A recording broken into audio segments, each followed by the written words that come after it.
예전에 무한도전 해외 극한알바편에서는 인도 빨래터가 나왔는데요. 윤우님과 광희가 인도 빨래터에 가서 엄청난 양의 빨래를 손빨래로 했었던 걸 본 기억이 있으실 겁니다. 그런데 사실 그곳은 인도에서 가장 핍박받고 하층민이라고 불리는 불가촉 천민 달리트들이 하는 일이었죠. 인도에는 현재 법적으로는 폐지되었다고는 하지만 실질적으로는 여전히 존재하는 계급제도, 카스트제도가 있습니다. 이 카스트제도에는 4가지 계급이 존재하는데요. 피라미드 꼭대기에는 제사장인 브라만 계급, 두 번째에는 왕이나 귀족, 무사들인 크샤트리아 계급, 세 번째에는 자영농과 상공업자들인 바이샤 계급, 그리고 마지막에는 농노나 노동자인 수드라 계급입니다. 그런데 방금 말한 달라트, 바로 불가촉 천민은 가장 하위 계급인 수드라에도 들어가지 못하고 힌두교인으로조차 부정당하는 최하층민 중에 최하층민인 것이죠. 오늘은 이 인도 계급제도의 최대 피해자, 불가촉 천민에 대한 이야기를 해볼까 합니다. 달리트는 산스크리트어로 억압받는 자, 파괴된 자, 억눌린 자를 의미하죠. 또한 이들은 찬달라라고도 불리는데 그 의미는 부정타는 자, 닿으면 안 되는 미천한 것으로 이 단어조차 사용을 금기시할 정도입니다. 달리트들은 다른 계급의 사람들과 몸에 어느 곳이 닿아서도 안 되고 상위 카스트의 말을 걸어서도 안 되는 계층이죠. 만약 이를 어기고 신체라도 접촉하는 날에는 수많은 사람들에게 돌과 몽둥이에 두들겨 맞아 목숨을 잃기도 하고, 특히 브라만이나 크샤트리아 정도의 높은 카스트와 신체 접촉을 하게 되면 칼에 맞아 죽기도 할 정도이죠. 심지어 힌두교 사원에도 들어갈 수 없으며 마을 우물에서 물을 마실 수도 없습니다. 그러다 보니 이 달리트들만 사용하는 우물은 동물의 뼈로 주변을 에워싸놓고 따로 표시를 해둘 정도이죠. 뿐만 아니라 그들이 지나간 길은 오염된 것으로 간주되기 때문에 그들이 지나가고 나면 다시 싹 청소를 할 정도입니다. 또한 힌두교에서는 소를 죽이거나 먹는 것은 금지하고 있는데요. 하지만 물소는 예외라서 잡아먹기도 하죠. 그런데 예외라 할지라도 자신들이 하기엔 좀 찝찝한지 이런 더럽고 불결하며 죄악시 되는 일은 모두 달리트들에게 시켰습니다. 과거부터 이런 더럽고 최악의 일들을 해오다 보니 현재까지도 그는 가축을 도축하는 일이나 구식 화장실의 변이나 정화조의 오물처리, 막힌 하수도에 직접 들어가 뚫는 작업, 시신 처리 등을 해오고 있으며 소장농이나 자비를 하는 노동자로 거의 노예 취급을 받으면서 온갖 경멸과 혐오, 차별을 받으며 너무나도 궁핍한 삶을 살고 있죠. 달리트들도 이런 일들을 하기 싫지만 그렇다고 마땅히 다른 일이 주어지지도 않기 때문에 먹고 살려면 어쩔 수 없이 하는 경우가 많습니다. 과거의 차별은 더욱 심했는데 힌두교 사원의 그림자를 들이우는 것조차 금지되어 사원 근처에는 얼씬도 못하게 했으며 힌두교 경전을 봤다는 이유만으로 눈을 뽑아버린 경우와 경전의 내용을 말하면 혀를 잘라버린 경우도 있었고, 달리트의 신체 부위가 경전에 닿으면 그곳을 잘라버리는 일도 있었죠. 지금은 그나마 조금 나아졌다고는 하지만 여전히 일부 사람들은 이 달리트들에게 무자비한 차별과 범죄 행위를 자행하는 일이 계속해서 벌어지고 있을 정도입니다. 최근인 2022년에는 이 달리트 여성이 성폭행을 당했다는 기사도 있는데요. 참 어처구니 없는 건 달리트들과 닿기만 해도 불결하고 부정탄다고 생각하는 인간들이 달리트 여성을 성폭행하는 것은 아무렇지도 않게 여긴다는 것이 정말 어이가 없을 정도이죠. 그런데 하위 카스트인 수드라들이 달리트들을 차별하는 건 말할 것도 없는데요. 이런 천민 신분인 불가촉 천민들 사이에서도 몇몇은 불가시 천민 투룸바라고 해서 같은 천민들에게 온갖 멸시를 당하는 경우도 있습니다. 이들은 쳐다보기만 해도 부정탄다고 알려져 있기 때문에 다른 사람들이 자신을 쳐다보는 것을 방지하기 위해 자신들이 사는 곳 밖으로 이동해야 할 때는 언제나 밤에만 이동했어야 했고, 불가피한 경우엔 자신이 지나가는 것을 알리기 위한 방울을 달고 다녀야 했죠. 심지어 자신들이 지나가고 나서 남은 발자국이 부정을 남긴다 하여 그걸 방지하기 위해 뒤에 야자나무 잎을 달아 지나온 바닥을 쓸면서 간다고 합니다. 인도 인권단체인 달리트 인권 캠페인에 따르면 달리트의 수는 인도 인구의 약 6분의 1인 1억 7천여만 명에 달한다고 하죠.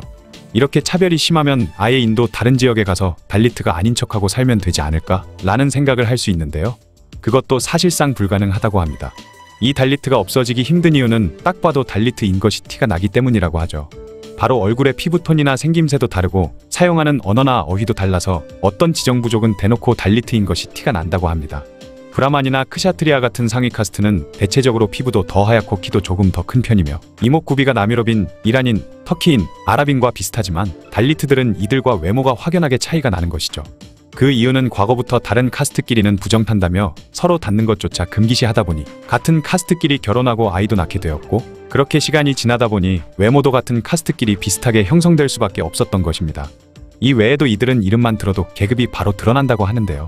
우리나라 같은 경우엔 성이 김씨, 이씨, 박씨, 최씨 등 별뜻 없이 붙여졌지만 인도에서의 성은 성직자를 뜻하는 말이나 빨래꾼을 뜻하는 성씨 등 직업이나 신분을 의미하는 성씨를 사용하기 때문이죠.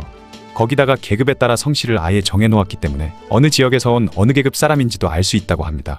그러다 보니 만약 다른 지역으로 이동해 살려는 달리트들은 종교도 개종하고 이름과 성도 바꾸고 산다고 하죠. 하지만 뜬금없이 어느 날 갑자기 나타난 사람이 성씨도 들어본 적 없는 포르투갈이나 영어식 이름이고 종교는 기독교에 외모는 달리트처럼 생겼으면 그냥 달리트 취급을 한다고 합니다. 그런데 이름의 직업이나 어느 지역에서 온 것인지 나타내는 건 미국과 비슷한 것 같은데요. 대장장이를 뜻하는 스미스, 사냥터지기라는 뜻의 포스터, 일꾼이나 목수를 뜻하는 라이트, 짐꾼을 뜻하는 포터, 그리고 요르단을 뜻하는 조던, 웨일스의 기원을 두고 있다는 뜻의 윌리스, 스코틀랜드 출신 사람들이 만든 성씨인 스콧 등이 바로 그것이죠. 어쨌든 그러면 이 카스트 제도와 달리트는 왜 생기게 된 것일까요? 학자들은 기원전 1300년경 아리아인 세력이 인도 아대륙 전체를 장악하는 과정에서 기존에 그곳에서 살고 있던 주민들이 아리아인을 피해 점점 남쪽으로 밀려나게 되고 마침내 아리아인들이 세운 왕조가 인도 아대륙 전체를 장악하게 되었고 기존의 주민들이 아리아인들의 지배를 받게 되면서 하층 계급인 수드라와 달리트 계급이 되었다고 합니다. 그리고 오랜 세월에 걸쳐 브라만교와 힌두교가 카스트 제도를 체계화하고 정당화해버렸기 때문에 지금도 말처럼 쉽게 없앨 수 없게 된 것이죠. 훗날 인도가 영국의 지배를 받던 시절엔 영국이 인도 통치를 더 원활하게 하기 위해선 하층민 다수를 포섭했어야 하다 보니 일부 특혜를 주는 법을 제정하기도 했습니다. 현재 인도 정부는 카스트 제도를 뿌리 뽑고 달리트들의 차별을 철폐하기 위해 온갖 애를 쓰고 있는데요. 헌법에 카스트에 의한 차별을 금지한다고 적어놓았고 정부에서도 카스트 제도를 악습으로 규정했죠. 하지만 인도가 워낙 크고 인구도 많으며 인종마다 문화나 언어나 어휘가 다르기도 하다 보니 이 변화 과정이 인도 전체에 미치기엔 시간이 엄청 오래 걸리고 있는 것입니다. 그러다 보니 달리트들에 대한 차별과 억압은 여전히 자행되고 있으며 달리트들은 사회의 어두운 곳에서 여전히 숨죽이며 살아가고 있죠. 하지만 점점 나아지고는 있다고 하는데요. 또한 재미있는 점은 우리나라를 포함한 다른 여러 나라처럼 현재 신분제는 없어졌지만 빈부의 격차가 새로운 신분제라고 말하는 현대의 자본주의 계급 사회가 인도에서도 형성되고 있다는 것입니다. 그렇게 불결한 존재로 여겨지는 달리트들이 돈을 많이 벌면서 성공하자 몰락한 브라만과 크샤트리아 계급 출신이 이 달리트들의 밑에 들어가 노동자가 되어 굽신대는 사회가 점점 만들어지고 있다는 것이죠. 히말라야 산맥을 등반하는 산악인들의 가이드와 짐꾼이 되어주는 셰르파들도 현재 부자들이 많기 때문에 네팔의 브라만들조차 그들을 무시하지 못한다고 합니다. 그런데 역시 이는 여러 사회 문제를 일으키는데 평소에 조용히 생업에 종사하던 상위 카스트 출신들이 꼴배기 싫고 거슬리는 하위 카스트 출신들에게 적대감을 느끼고 서로 팀을 만들어 밤중에 그들을 습격하는 일이 일어난다고 하죠. 그렇게 꼴배기 싫은 놈도 처리하고 재산을 약탈까지 한다고 합니다. 이와 반대로 이런 식으로 죽임을 당한 하위 카스트들이 복수를 하기 위해 대규모 봉기를 일으키거나 자신들을 습격한 상위 카스트가 사는 지역의 유력자들을 뇌물로 포섭해 역으로 복수하는 경우도 많다고 하죠. 어쨌든 현재 인도는 자본주의 민주주의 사회이다 보니 점점 인도 사람들이 전 세계로 퍼지고 다른 나라 사람들과 섞여 살면서 느리긴 하지만 결국엔 시대의 변화와 함께 카스트 제도 역시 사라지고 있다고 합니다. 오늘은 신분제도가 없어진 현재까지도 사실상 이어지고 있다는 일본의 천민계급 브라쿠민에 대해서 알아보겠습니다. 다른 국가들과 마찬가지로 일본 또한 전근대 시절에는 신분제도가 존재했죠. 그 중에서도 최하층에 위치했던 것이 바로 브라쿠민 또는 히사베츠 브라쿠민이라고 불렸던 이들인데요. 이들은 당시 가장 불결하고 금기시되던 곳인 브라쿠에 거주했던 집단으로 가축을 도살하거나 사형을 집행하는 사람, 가죽 세공을 하는 사람 등 불교의 영향으로 생명을 해치는 것을 꺼려하던 일본인들에게 천대받는 직업을 가진 사람들이 대부분이었죠. 역사적으로 볼 때 일본 천민계급의 기원이 언제부터인지 확실한 것은 없다고 합니다. 왜냐하면 근대 일본이 군국주의화되면서 당시에 일본 정부가 가까운 지역들을 두고 사실 이곳은 원래 전부 일본 땅이었다라는 억지 주장을 펴기 시작했고 이후 그 지역들의 토지를 강제로 빼앗는 과정에서 피해자인 소수 집단의 역사를 부정해버렸기 때문이라고 하는데요. 이 과정에서 많은 자료들이 사라졌고 이에 따른 연구도 힘들어졌습니다. 에도시대 이전에도 천민에 해당하는 신분계층은 있었지만 계층 간의 구분이 확실해진 것은 에도시대 이후였다고 하죠. 에도시대에는 각각 병사와 농민, 장인, 상인을 가리키는 병농 공상의 4단계로 나눠서 신분이 세습됐는데 이 4단계의 신분 중 어느 것에도 들지 못하는 신분이 있었으니 바로 앞에서 말했던 천시대는 직업을 가진 사람들이었습니다.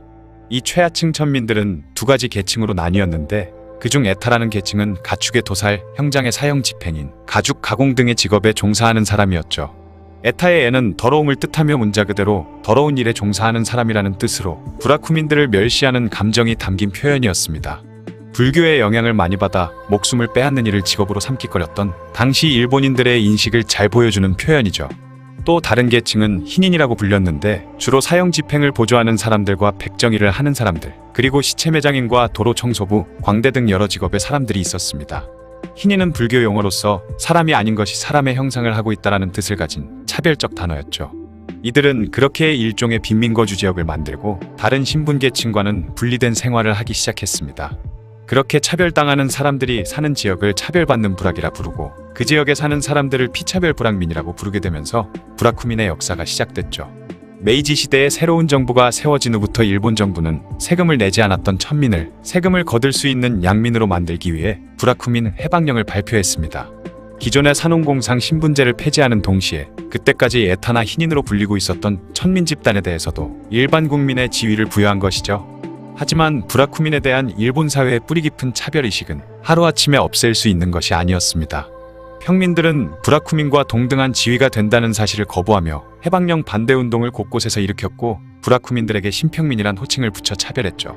심지어 성난 일부 평민들이 부라쿠민들을 습격하는 경우도 있었다고 하네요. 여기까지는 천민 신분이 유지되던 시절에 여러 전근대 국가들과 다를 바가 없지만 문제는 이런 천민 거주 집단을 차별하는 사회적 풍토가 일본에서는 현대까지도 계속 남아있다는 것입니다. 마치 인도에서 불가촉 천민이 차별받는 것처럼 말이죠. 여기서 드는 궁금증 한 가지는 현대사회에서 대체 어떻게 그들이 부라쿠민인지 아닌지를 구별할 수 있냐는 것인데요. 일본 사회는 한 가문이 같은 지역에서 대를 이어 같은 직업에만 종사하는 경우가 많죠. 그런 문화 속에서 사람들이 꺼리는 질병이나 죽음에 관련된 직업을 가진 사람을 사회적으로 천대하는 분위기까지 합쳐지면서 직업이 곧 계급이 돼버린 것이라고 합니다. 특히 이런 차별의식이 가장 잘 나타난 부분이 바로 혼인인데 많은 수의 일본인들이 격의 차이가 나지 않는 가업을 가진 가문끼리만 결혼을 하게 되면서 계급이 대물림되는 현상이 발생한 것이죠. 이러한 폐쇄적인 신분차별은 가족 단위를 넘어 마을 단위로까지 커지면서 사람들이 선호하는 직업을 가진 마을 사람들이 많을수록 더 높은 격을 가진 마을로 취급된 것입니다. 그렇기 때문에 근대 시절의 일본만 해도 출신지와 이름만으로 그 사람이 어떤 정도의 삶을 살았는지 대충은 파악을 할 수가 있었다고 하는데요. 일본인들은 바로 이 점을 악용해서 부라쿠민들을 차별했죠. 일본 사회에서 최하위층에 속하는 부라쿠민은 같은 부라쿠민 이외에는 혼인을 맺지 않고 당연히 사는 곳도 제한되기 때문에 출신지를 보면 단번에 부라쿠민이라는 것을 알 수 있었기 때문입니다. 그 점을 이용해서 이력서 등에 적힌 출신지를 보고 부라쿠민을 불합격시키는 경우도 많았다고 하죠. 1900년대 중후반에 들어서면서 일본에도 헌법이 만들어졌고 정부에서 부라쿠민을 비롯한 소수 집단에 대한 차별을 없애려는 노력을 하면서 사람들의 차별의식은 과거에 비해 많이 약해졌습니다. 과거에는 부라쿠민들을 아예 같은 일본인이라고 생각하지 않았던 시절도 있었다고 하죠.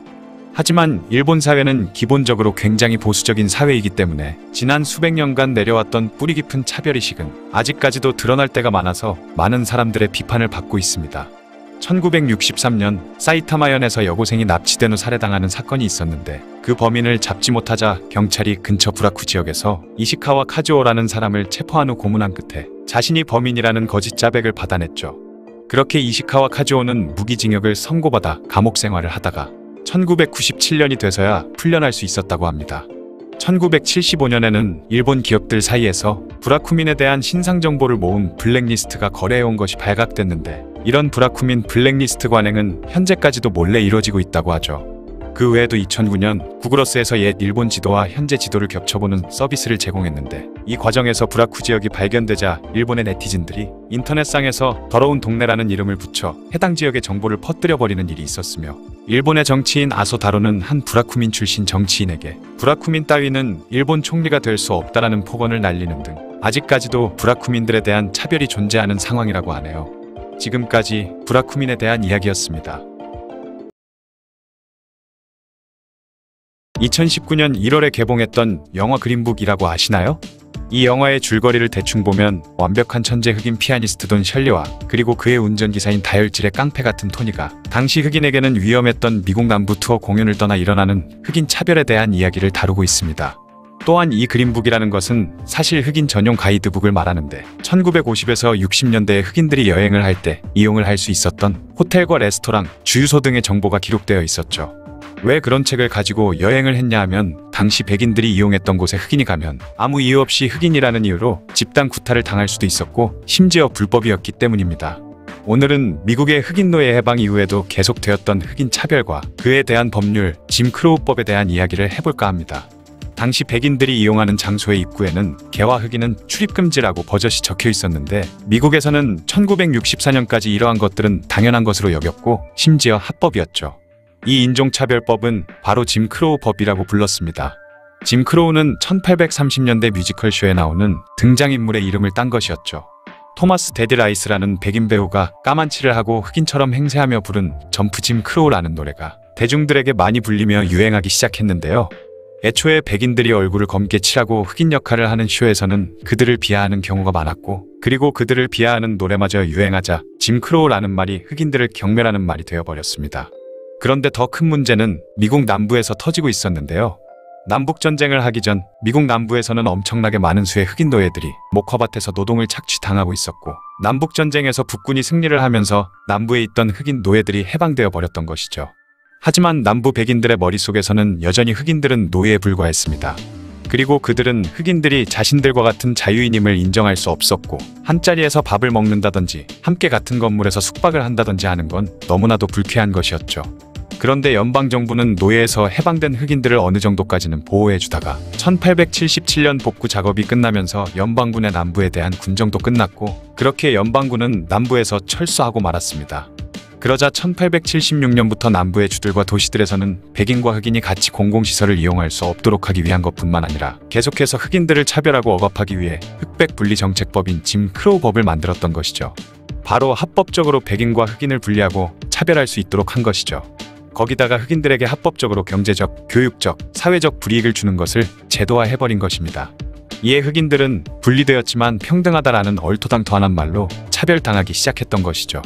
이 법의 내용을 보면 학교나 공공건물, 공공장소 등에 출입할 때 백인이 사용하는 문과 흑인이 사용하는 문이 달랐고, 식당에서도 흑인은 백인과 같은 공간에서 밥을 먹을 수 없었습니다. 그리고 화장실이나 물을 마시는 음료대도 백인용과 흑인용으로 엄격히 구별되었죠. 흑인교회, 백인교회가 따로 있었으며 심지어 죽어서 묻히는 묘지도 따로 썼어야 했습니다. 죄를 지은 백인과 흑인도 구분지어서 투옥되었고, 버스나 기차를 탈 때도 흑인은 맨 뒷자리에 앉았어야 했죠. 그러다 혹시나 백인이 버스에 타면 흑인은 그 자리를 양보했어야 합니다. 또한 백인이 운영 중인 여러 상점들에는 개와 흑인은 출입금지라는 팻말이 붙기 시작했죠. 물론 이 모든 것은 합법이었고, 만약 흑인이 이것들을 지키지 않을 시 처벌을 받아야 했습니다. 이는 바로 학교나 공공시설, 의료시설, 버스와 같은 대중교통 등에서 백인들 것이나 흑인들 것이 비슷하다면 서로 분리되어 이용하더라도 다 평등하다고 주장했던 것이죠. 그러나 문제는 흑인들에게 제공되는 시설이나 서비스의 질은 백인들에게 제공되는 것에 비해서 정말 하찮은 수준이었습니다. 하지만 당연하게도 짐 크로우 법과 인종차별에 대해 반발하는 흑인들도 많았었는데요. 그렇게 경찰에 붙잡혀 구금되는 흑인들도 많았고, 미국 법원에서의 수많은 판결들 역시 짐 크로우 법을 지지하고 있었죠. 1892년 6월에 인권운동가 호머 플랫이라는 사람이 루이지애나주의 한 기차에 1등석을 예약했습니다. 그리고 그 기차를 타고 자신이 예약했던 자리에 앉자마자 기차의 차장은 그에게 다가와 1등석은 백인만 이용할 수 있다고 하면서 당장 흑인 칸으로 이동하라고 명령했죠. 그러자 플래시는 내 돈 내고 내가 1등석을 예약했는데 왜 자리를 옮겨야 하냐며 차장의 명령을 묵살해버렸습니다. 그러자 결국 플래시는 보안관에 의해 체포되어 벌금을 내야 했고, 법을 어겼다며 재판까지 받게 되었죠. 1심 재판에서 존 하워드 퍼거슨 판사는 플래시가 흑백 분리를 규정한 열차법을 위반했다고 보고 $25의 벌금형을 내렸습니다. 이에 플래시는 흑인 인권 단체와 함께 루이지애나 대법원에 항소했지만 패소해버렸고, 또다시 인종차별을 금지한 수정헌법 위반이라며 연방 대법원에 올렸지만 최종심에서 9명의 연방 대법관들이 7대1이라는 압도적인 판결로 퍼거슨 판사의 판결에 손을 들어주게 되었죠. 대법원에서는 철도회사가 백인 승객들이 타는 객차와 흑인 승객들의 객차를 분리한 것을 두고 분리되긴 하지만 똑같은 대우를 받았기 때문에 합법이라고 판결 내렸던 것입니다. 연방군이 철수하고 나서 주정부의 권력을 되찾은 남부 백인들의 횡포를 연방정부와 대법원이 눈감아주었던 것이죠. 이 대법원의 판결은 법이 대놓고 흑백 차별을 인정한 것이었고, 미국 사법 역사상 최악의 판결 중 하나로 꼽히게 되었습니다. 어쨌든 이 플래시 판결 이후로 흑인들은 더 심한 차별을 받기 시작했는데요. 수정헌법 14조 적법 절차 조항과 평등 보호 조항도 정보 활동에만 국한된다고 판결이 나버리자 백인들은 대낮에 길에서 흑인들을 무자비하게 폭행하기도 했고, 집단 린치 사건도 일어나는 등 여러 가지 흑인 차별 문제가 무분별하게 일어나 버린 것이죠.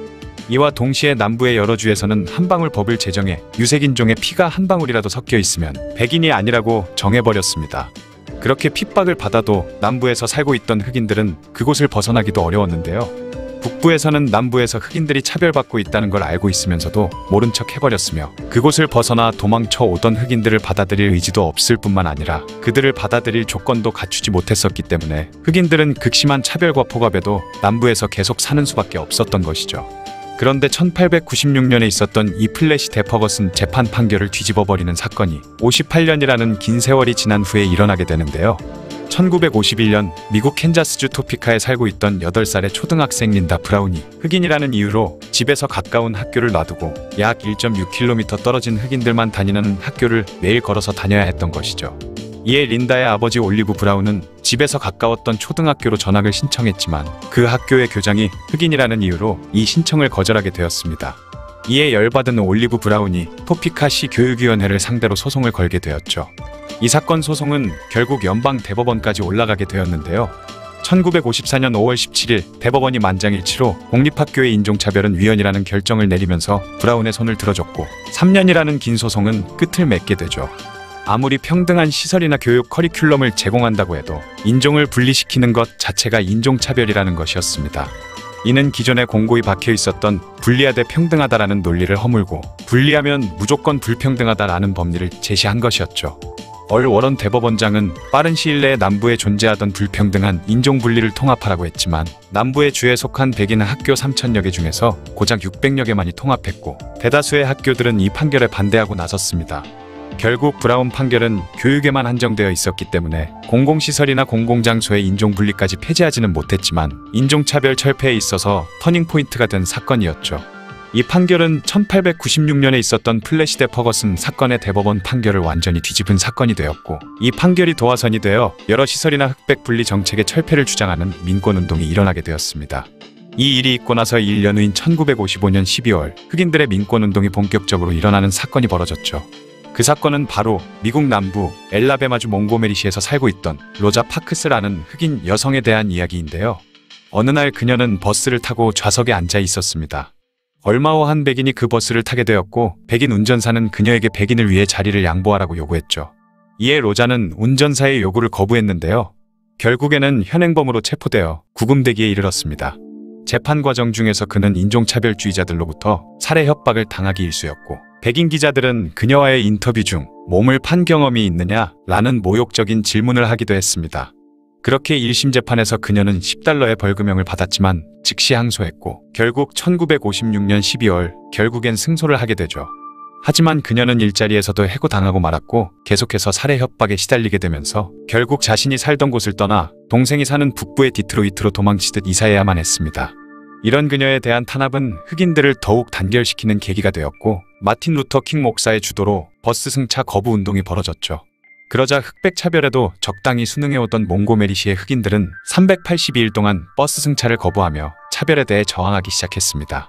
그리고 지속적으로 이루어진 흑인 민권 운동은 미국 전역으로 번지게 되면서 결국 짐 크로우 법은 1964년에 비로소 폐지되기에 이르렀죠. 이때 흑인 인권 개선 운동을 주도한 마틴 루터 킹은 그 해에 노벨 평화상을 받기도 했습니다. 그리고 로자가 체포되었던 거리는 그녀의 이름을 따 로자 파크스 가로 바뀌었다고 하죠. 흑백 분리 정책이던 짐 크로우 법은 비록 없어졌지만 현재까지도 미국뿐만 아니라 수많은 나라에서 여전히 많은 인종차별이 자행되고 있습니다.